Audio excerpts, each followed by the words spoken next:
it's not just his story, it's your story. Good morning.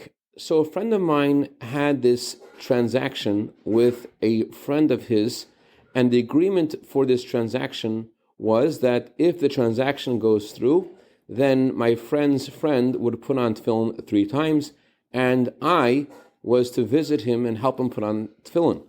Now, this friend had no previous experience in putting on tefillin, and I was surprised that when we put on tefillin the 3rd time, this gentleman says to me, I don't know why, and I can't explain this, but I just don't want to stop. I want to keep on doing this. And obviously, the reason why he wanted to continue doing this is because it resonated. And the reason it resonates is because our soul is a part of God, and therefore a mitzvah is something that just feels right.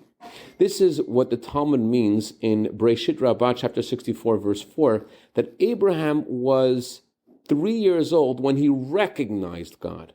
The word recognize is unusual. If Abraham was living in a pagan culture and no one in the world knew anything about God, and he was the first one through a process of elimination to discover the truth of God, then the Talmud should have said Abraham was 3 years old when he discovered God, when he knew about God. Why does the Talmud use the word recognize as if it's something he knew before? And the answer is, every Jewish soul in heaven knows without a doubt that God is alone and there's nothing besides him. And every soul knows that this physical world that seems to come from itself comes from the essence of God who created it.